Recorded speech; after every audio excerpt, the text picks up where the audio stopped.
İndi isə digər mövzumuza insan fəaliyyətinin karbon və azot dövriyyəsinə təsiri haqqında danışacağıq. Təbiət dedikcə təkcə canlı varlıqlar deyil, cansız mühit amilləri də nəzərdə tutulur. Çünki canlılarla bərabər təbiətdə cansız amillər də rol oynayır ki, bunlara hava, torpaq, su lazımdır.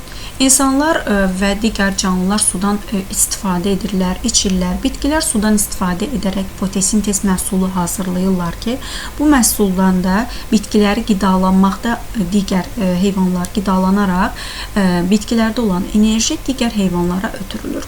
İnsanın hansı fəaliyyəti təbiətə mənfi təsir göstərir, nə üçün belədir və bunun qarşısını necə almaq olar? Biz bu mövzuda bu suallara cavab tapmağa çalışacağıq.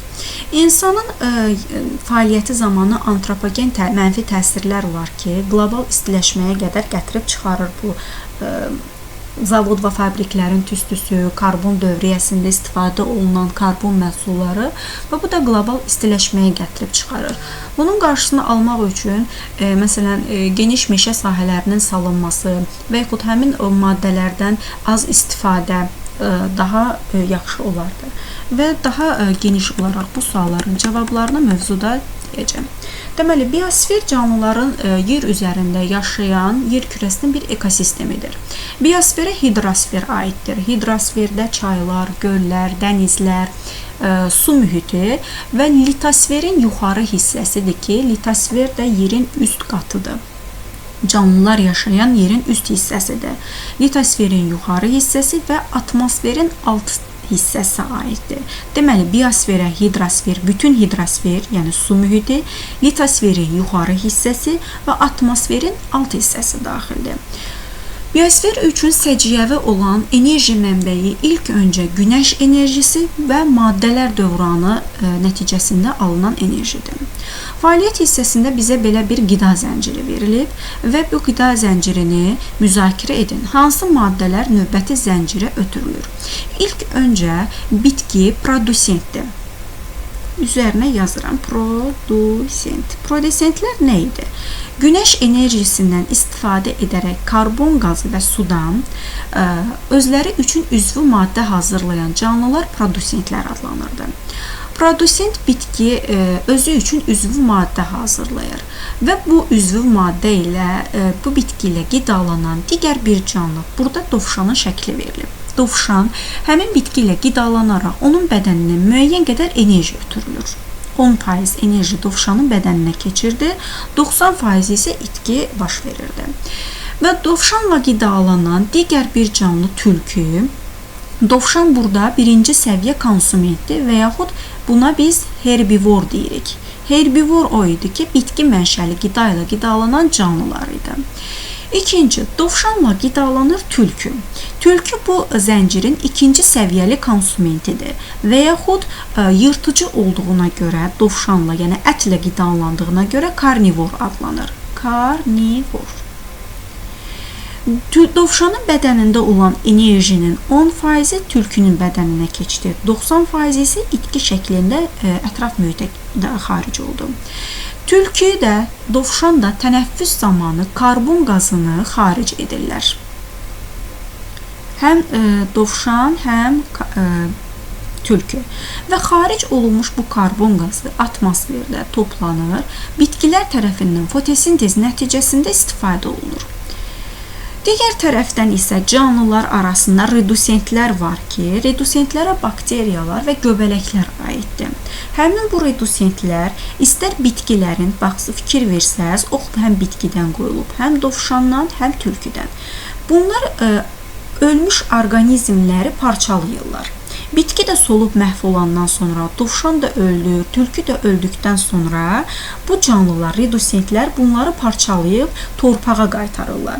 Parçalanma zamanı karbon qazı ayrılır ki, bu karbon qazının bir hissəsi torpağa düşür, bir hissəsi atmosferə qayıdır ki, həmin canlılar, baxın, ox ilə göstərilib. Həmin canlılar, yəni bu bitkilər, o atmosferdə toplanan o karbon qazından istifadə edir. İndi müzakirə nəticəsində hansı maddələr növbəti zəncirə ötürülür? Qida maddələri ötürülür, enerji ötürülür. Bir qida zəncirində hansı orqanizmlərin olmaması təbiətdə tarazlığı poza bilər? Əgər bu qida zəncirinə biz fikir versək, burada bitki olmasaydı, bu qida zənciri dağlardı. Çünki zəncirin ilk başında duran produsentlərin olması vacibdir. Deməli, produsentlər olmazsa, bu zəncir dağlardı. Digər tərəfdən düşünün ki, redusentlər yoxdur ətraf mühitdə. O zaman hər bir ölmüş canlı, bitki olsun, istər heyvan olsun, onlarda çürümə prosesləri getməzdi. Hər yeri üfunət iyi bürüyərdi, xəstəliklər başalıb gedərdi. Deməli, bu canlılar da, redusentlər də qida zəncirində mühüm rol oynayırlar. Çünki həmin bu canlıların çürüməsi zamanı müəyyən qazlar var ki, karbon qazı alınır ki, həmin karbon qazını atmosferə verirlər və bu enerji dövranında yenidən istifadə olunur. Buna görə redusentlərin və produsentlərin olması vacibdir. Digər qida zəncirində dovşanın olması və tülkünün olmasına baxsaq, dovşanın olmaması bu demək deyil ki, tülkü məhv olacaq. Çünki dovşan olmasa, burada hər hansı bir bitki yeyən canlı da ola bilər, herbivor, və həmin o canlı ilə tülkü qidalana bilər. Yəni, bu dovşan olmasa belə, bu zəncir davam edə bilər. Digər canlı ona əvəz edər. Amma bitki olmasa, bu zəncir dağlar. İndi gəlin karbonun dövriyyəsi haqqında danışaq. Bizə belə bir şəkil verib. Şəkildə diqqətlə fikir versək, ilk zəncirdən baxaq ki, başda produsent, yəni bitki dayanıb. Bitkilərdə üzvü maddələr, karbohidratlar, lipidlər. Deməli, havada ilk öncə buradan başlayaq. Havada su və karbon qazı var ki, günəş enerjisindən istifadə edərək bu bitkilər karbon qazını udurlar, kökləri ilə suyu udaraq fotosintez nəticəsində üzvü maddə hazırlayırlar. Həmin üzvü maddələrin tərkibində müxtəlif karbohidratlar, lipidlər ola bilər və yaxud zülallar da var. Bu bitki ilə qidalanan digər bir keçinin şəkli göstərilib. Keçi bu bitki ilə qidalandı və həmin canlının bədəninə müəyyən miqdarda o üzvü maddələr keçdi. Sonra üzvü maddələr redusentlər tərəfindən bu keçi də öldükdən sonra, bitki də məhv olduqdan sonra redusentlər üzvü qalıqları parçaladı. Yəni, bakteriyalar və göbələklərdən söhbət gedir. Bu orqanizmləri çürüdərək torpağa qarışdırdı və onlardan ayrılan karbon qazını, baxın, oxun işarəsi bitkidən və heyvandan gəlir. Yəni, bunların hər ikisini çürüdü, bakteriyaları tərəfindən çürüdü, karbon qazı yenidən dövriyyəyə qoşuldu. Digər tərəfdən, insanın fəaliyyəti nəticəsində, yəni antropogen təsir nəticəsində mövzunun ilk başında ki, göstərilmişdi ki, insanın antropogen təbiətə mənfi təsirini göstərin. Mənfi təsirlərdən də biri, baxın, bu sxemdə göstərilən şəkildə verilir. Deməli, təbiətdə insanlar meşə sahələrinin qırılması, zəlzələlər, vulkan püskürmələri və yaxud təbii insan fəaliyyətinə bağlı olan torf kömürün yanması, neftin yanması, müəyyən fabriklərdən o tüstülərin, zərərli qazların çıxması nəticəsində karbon qazı atmosferə verilir. Bu da atmosferdə karbon qazının miqdarının çox olmasına gətirib çıxarır. Düzdür, bitkilər bu karbon qazından istifadə edir. Digər tərəfdən heyvanlar və bitkilər özü də tənəffüs nəticəsində karbon qazını xaric edirlər və yanma nəticəsində də karbon qazının miqdarı atmosferdə çoxaldığı üçün qlobal istiləşməyə gətirib çıxarır. Qlobal istiləşmənin olması artıq canlılarda bir sıra xəstəliklərə gətirib çıxarır. Məsələn, insanlarda, canlılarda bronxit xəstəliyinin insanlarda yaranmasının müxtəlif formalarına səbəb ola bilir ki, bu da qlobal istiləşmənin mənfi cəhətləridir. Bəzən karbon canlılarda toplanır bədənində, məsələn, çanaq şəklində toplanır ki, bu da orqanizmləri, həmin o canlıları xarici mühitdən qoruyur. Sonra karbon haqqında danışdıq, indi isə gələk azot dövriyyəsinə. Burada isə azotun dövriyyəsinin şəkli verilib bizə. Azot ən çox havada olan qazdır ki, 75% havanın azotdur. Və azot atmosferdə sərbəst şəkildə olan atmosferi canlılar tam istifadə edə bilmirlər. Bunun yalnız bəzi bakteriyaların iştirakı ilə, məsələn, yumrucuq bakteriyalardır, torpaq bakteriyalardır, həmin o azotu amonium ionlarına çevrilir. Bitkilər verib, bitkilər də azotdan istifadə edərək, torpaqdakı azotdan istifadə edərək zülallar hazırlayırlar. Və bu bitkidəki qidalanarkən həmin canlının bədəninə, dovşanın bədəninə zülal, amin turşusu daxil olur və nəticədə sidik cövhəri yaranır. Müxtəlif canlılarda ifrazat məhsulları müxtəlifdir. Əgər məməlidən söhbət gedirsə, sidik cövhəri yaranacaq. Məsələn, quşlarda sidik turşusu yaranır. Bu sidik cövhəri, amin turşular, zülallar çürümə nəticəsində canlı məhv olduqdan sonra üzvü qalıqları parçalayan bu bakteriya və göbələklər tərəfindən, yəni redusentlər tərəfindən verilir torpağa. Torpaqda həmin amin turşuları və sidik cövhəri fermentlər vasitəsilə üzvü molekulların sadə formasına qədər parçalanır və həmin o amin turşularından amonium ionları əmələ gəlir. Deməli, amin turşuları parçalandı amonium ionlarına. Amonium ionları nitrifikasiya bakteriyaları nəticəsində, nitrifikasiya və yaxud azot fiksi edici bakteriyalar nəticəsində onlar çevrilirlər nitrat ionlarına. Nitrat ionlarına çevrildikdən sonra həmin bitkilər o ionları, nitrat ionlarını mənimsəyir. Köklər vasitəsilə onları qəbul edirlər. Və bitkilərdə yenidən bu dövran baş verir. Bitki aldı, canlı onu yeyən heyvana verdi. Heyvanların və yaxud bitkinin özünün parçalanması nəticəsində yenidən həmin o maddələr amin turşusu və sidik cövhəri şəklində torpağa qayıtdı. Torpaqda da nitrifikasiya bakteriyaları onları nitratlara çevirdi. Nitratlardan bitkilər istifadə etdi. Digər tərəfdən isə həmin o nitratların bir hissəsi, nitrat ionlarının bir hissəsi denitrifikasiya bakteriyaları tərəfindən, yəni anaerob şəkildə yaşayan bakteriyalardır bu denitrifikasiya bakteriyaları. Anaerob, yəni oksigensiz mühitdə. Nitrifikasiya isə aerob bakteriyalardır. Yəni oksigenli mühitdə yaşayır. Bu nitrifikasiya bakteriyaları onları azota qədər parçalayır.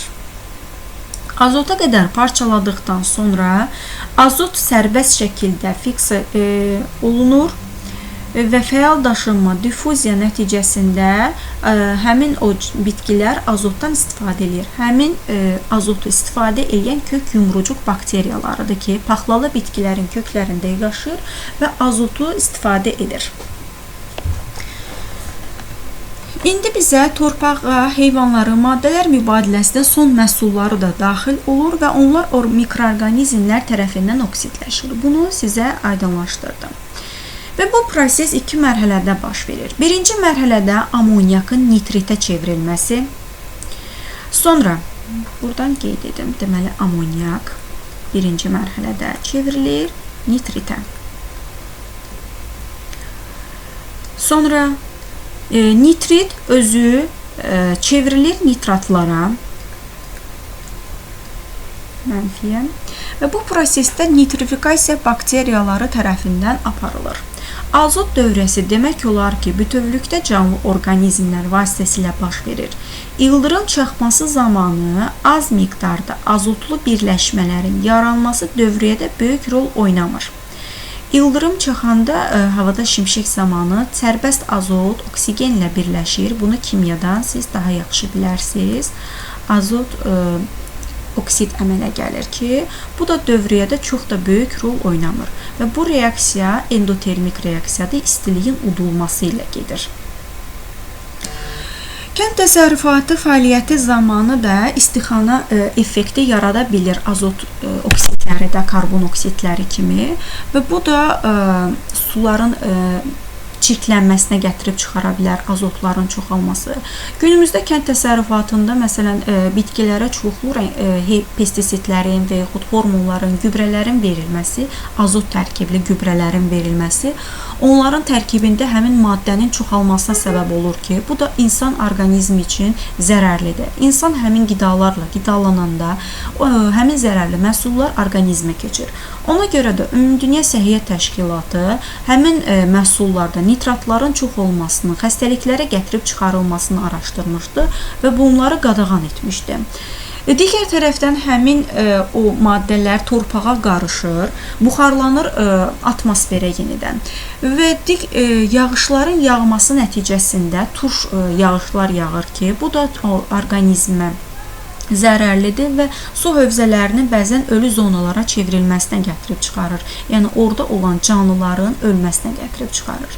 Ona görə insanın bu təbiətə mənfi təsiri canlılar üçün, orada yaşayan canlılar üçün, hətta insanın özü üçün belə zərərlidir.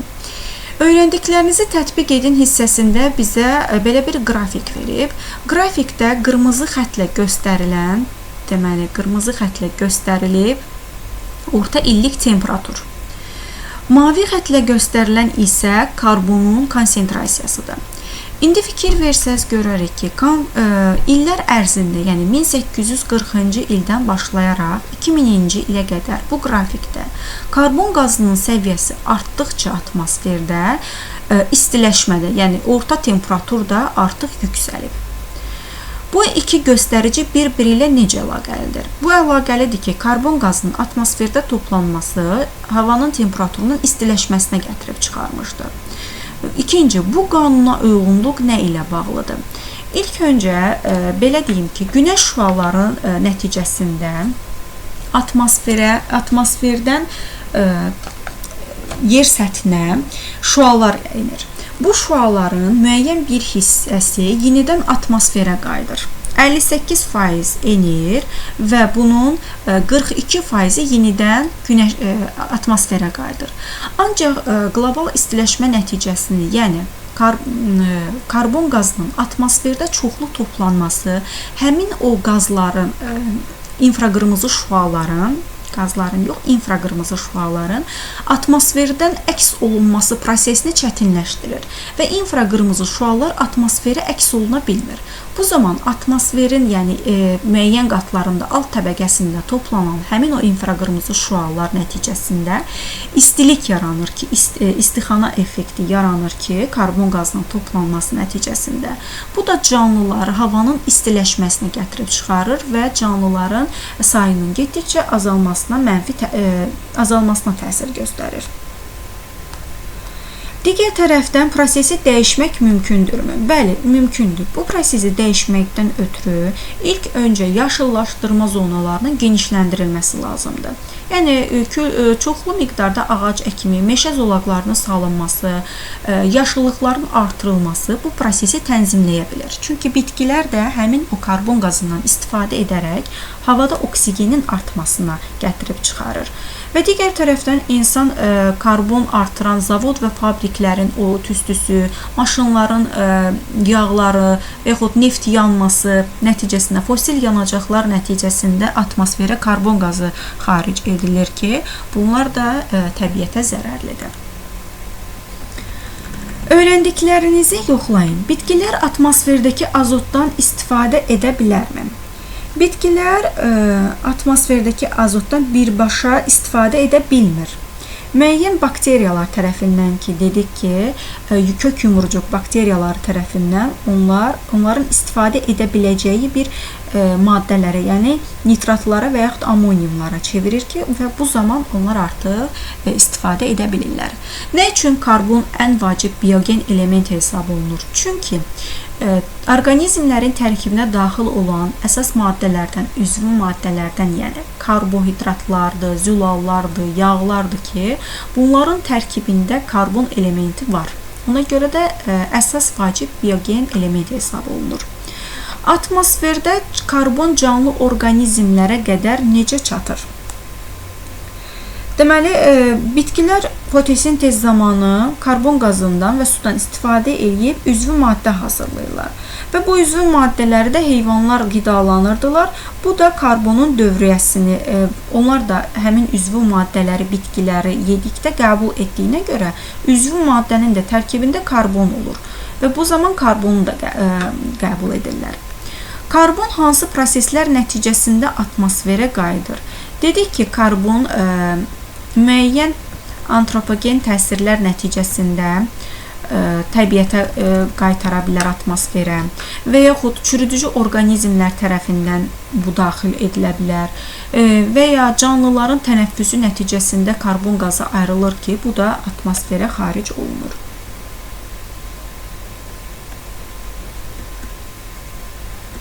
Sonra təbiətdə karbon dövriyyəsinin əsas mərhələlərini sadalayın. Bunu qrafikdə sizə dedim. Deməli, əsas mərhələləri odur ki, atmosferdəki karbon qazından istifadə edərək bitkilər üzvü maddə hazırlayır və həmin üzvü maddələr onlarla qidalanan digər canlıların, bu da amonium aiddir, digər canlıların bədəninə daxil olur və üzvü maddələr beləliklə bir canlıdan digərinə keçərək dövr edir.